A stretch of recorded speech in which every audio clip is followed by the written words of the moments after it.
Hello everyone, I'm Alex Dykes, and today we're taking a look at the 2014 version of Mercedes COMAND.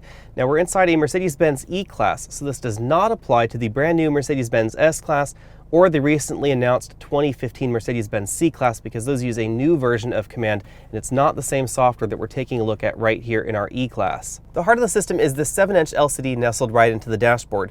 This is a high-resolution display, and it's very readable even in bright daylight. It is, however, notably smaller than you'll find in the BMW and the Lexus competition, or even the Audi A6. The Audi A6 uses a very similar aspect ratio display to this, whereas the Lexus and the BMW use a large widescreen type display nestled right into the dashboard. The system is controlled by a control knob right between the front seats. Let's start out with the basics on the system. The system is divided into 3 zones. We have this upper button zone right here, so if we move the knob around, you can see we can select between these different options up top.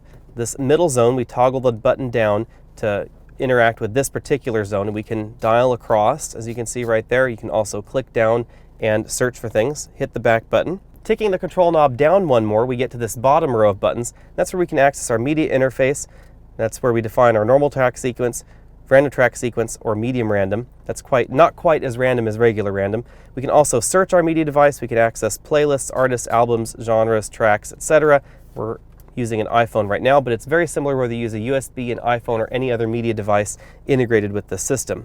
Clicking on over to media, this is where you can actually choose what media you're using, whether you want the 6 CD changer, memory card, the built-in hard drive in the system. You can rip your CDs onto that built-in hard drive, USB device, an iPod, or Bluetooth audio. Lastly, on the sound tab, we can adjust bass, treble, our fader, and we can turn the Logic 7 surround on or off. Logic 7 is an option, but our vehicle does have it. Going back up to this top row of buttons, if we click on the audio button, this is where you'll find your various inputs: FM radio, AM radio, satellite radio, etc. You can also access the radio buttons via the direct access button lower in the dashboard, and the disc button will function as a toggle between disc, memory card, music register, USB storage, and the media interface that we were on right there. As you can see, the system does display album art, and there are relatively limited voice commands for selecting media devices. It really depends on the media device that you have connected, whether or not the system can control it. It is not capable of controlling the current generation iPhone. Clicking over to the navigation tab, we have access to very modern navigation software. Even though COMAND is getting a little bit long in the tooth, the software has been continually updated over its lifetime, and it's really obvious when you take a look at this navigation screen. We're going to take a look at the navigation options first. Right up there on top is where you'll find your route settings, map settings. Map settings, you can toggle between various map orientations. We were looking at the 3D map there. We also have a regular bird's eye view without the 3D. We have a heading up view and a north up view. The 3D map is fairly attractive, and it also displays topographical information to a limited extent. There are also 3D landmarks if you're in a city where the system has information about the 3D landmarks. You can see we have mild topographical information there, as well as traffic displayed right there on the map. COMAND allows a wide variety of routing options, from fast route to dynamic route with traffic, or with traffic after a request. You can also calculate the most economical route or the shortest route. And if you tell the car the number of occupants you have in the vehicle, then it will even allow you to use carpool lane instructions. So it has a specific database of carpool lane access availability, and it'll tell you how to route into those carpool lanes if you're eligible. You can also do the usual selections of avoid highways, avoid toll roads, ferries, etc. You'll notice this option is Sirius service, and that's because the traffic information for the navigation system is delivered by Sirius, so you will need a subscription for that after the initial subscription that comes with your Mercedes runs out. Down at the bottom, we have access to our points of interest, personal POIs, as well as POIs that are in the system. We can get traffic readouts right there. You can actually read all the messages right away. You can have it read messages to you as you're driving. You can check on your position. You can save the vehicle position, view a position map, a compass, etc. And you can click this option for entering a destination. Address entry in this system is very, very easy via the natural voice commands, and Mercedes-Benz takes a more conversational approach to their voice commands than most other manufacturers. So rather than having an annoying beep after the car asks you a command, it'll actually just understand you right away. So the car will say, "Give me the city name," and you just respond with a city name. You don't have to wait for any annoying beep. The car will just recognize you right away. Or you can enter the address via this system right here.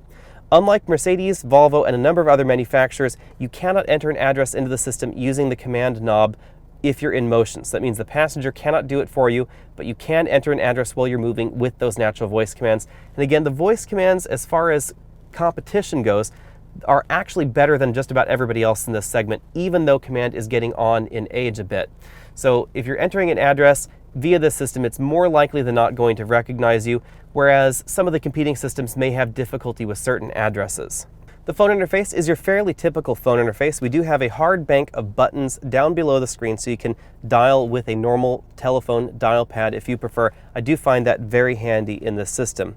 We also can dial via this little scroll of numbers right across the bottom there. We have full access to our devices, contacts, etc., but you won't find a text messaging assistant in the system for iPhone users. We do have a text message option right down there, but it will only work with Android phones or certain other smartphones, iPhones not included. The video option in the system is relatively unique for the American market. The CD changer that's in this car is actually a DVD video changer as well, so you can stick any American market DVD and play it on this screen if the car is parked. There are certain Mercedes models that offer a dual view screen so the passenger can be watching a video, but the driver is seeing something completely different. That basically integrates two completely different 7-inch LCDs into this same location right here on the dashboard, and then it uses kind of a prismatic plastic overlay, so that way only one person can see one thing at a time. So that means only the driver can see something at this angle, and then the passenger can see a screen that's at a different angle in the system. The system option on our E-Class is where you'll find things like this clock, seat settings, as well as our fuel economy over the last few minutes. We can go down to the bottom and we can change vehicle settings as well as system settings. If we move over, we can also check the time, change the time. We have our 360 camera so we can see what's around us. This is very similar to the Infinity systems. My driver's door is open, so if I close it there, you can see that we do have a high resolution 360-degree image, as well as the front view camera there. So if I put the car in reverse, that will switch out to the backup camera, and we do have lines for both sets of wheels. So if I turn the steering wheel here, you can see that we have a set of lines right here for the front wheels, and then this set of lines right there for where the rear wheels will turn. If I put the car back in drive, you can see that those lines change for the front wheels, but we still get a set of lines for the back wheels as well, so you can tell what you're going to run over. Because our E-Class has the optional multi-contour driver's seat, we have a number of seat options right here in Command. First off, we have a massage option. This uses air bladders that are in the seat. They inflate and deflate in sequence to try and imitate a massage for your back. This is not like the Shihatsu massage Lazy Boys or the back seat that you'll see in the Lexus LS600HL, where they actually use mechanical rollers that go up and down on your back. This instead uses air bladders, so it's not quite as vigorous of a massage, but it is still very nice while you're driving. It helps sort of reduce seat fatigue in the driver's seat. We also have dynamic seat. That's again an option in our vehicle, and this has active side bolsters, so you can see it's highlighting what inflates and deflates in this seat. This seat will actually inflate and deflate the side bolsters according to how you're turning the vehicle. So if you're turning the vehicle left, it will inflate the right side bolsters. If you're turning right, it will inflate the left side bolsters to try and keep you planted in the seat. It is kind of an interesting option. It feels almost like someone's groping you from behind a little bit, but it definitely does what it advertises, and it definitely keeps you in that seat. Moving over to the left, you can see we have an incredible range of lumbar adjustability. We can change how we want the profile of the seat to look, whether we want the lumbar in or out, and where its position up and down should be.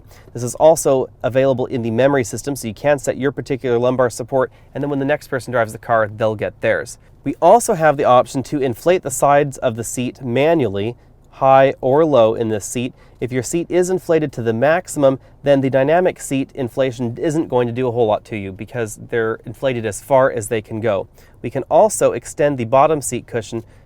You can take a look at that little graphic. It looks like it's growing there a little bit sort of upwards, but it actually is mostly just growing outwards. So that's a thigh seat extender bolster right here in this optional multi-contour seat. Over here on this little globe icon, we have auxiliary data services in Command. This is both Mercedes-Benz apps, which are optional. They're not standard on the Command system. They are part of certain option packages. Internet radio. We also have Sirius Weather. That's part of the Sirius subscription service.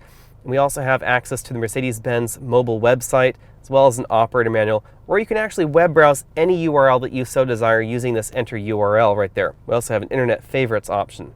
If we click on the Mercedes-Benz apps, this system attempts to operate very similarly to BMW's iDrive. It gives you access to Facebook and certain other app sort of services. However, these app services are not integrated with your smartphone that you may have paired with the system, like I have right here. So it's not a smartphone-based app system. These are apps that are sort of in the cloud. They're in Mercedes Cloud, and it uses the built-in cellular modem to access those services. Once the apps are loaded, we can see weather, Google local search, news, Facebook, points of interest download, and a hotel search app. The thing to know about the system is that it's not as well integrated as BMW's iDrive.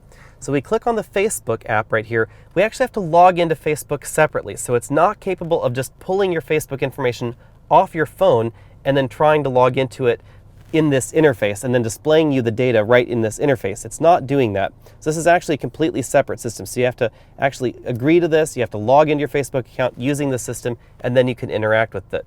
On the whole, it doesn't do app integration quite as smoothly or quite as well integrated as the BMW iDrive system does. That also goes for the web browsing in the system. While it can web browse, Command is just getting a little bit old, and so the processor has troubles interacting with websites that are overly long. So a decent number of the websites that I tried to enter using this system, the system downloaded them for about 5 minutes or so and then eventually ran out of memory and wasn't able to continue. Overall, the system is a solid entry in this mid-sized luxury sedan segment. I would probably get the navigation software if that's optional in your particular Mercedes model if you're buying one, but I don't think I would spend extra cash on the app integration in this system if it's not part of a package that you're already interested.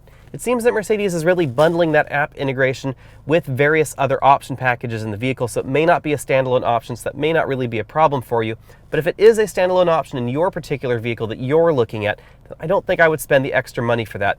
Instead, I think I might wait for a Mercedes-Benz E-Class with the new command system, might hop up to the S-Class to get that command, or might hop back down to the Mercedes-Benz C-Class to get that new command system if you're really a gadget freak. Thanks for taking the time to watch this video. Go ahead and click that subscribe banner at the bottom of your screen. You can also click on over to the full review of the 2014 Mercedes-Benz E250 diesel. That's going to be up in about a day or so, so go ahead and check back with us if that link down there doesn't work right now. You can also send me emails to alex@alexandautos.com. You can find me at facebook.com/alexandautos. Go ahead and comment on this video, like this video, tell me what you liked and what you didn't like about this video, and we'll see you next week.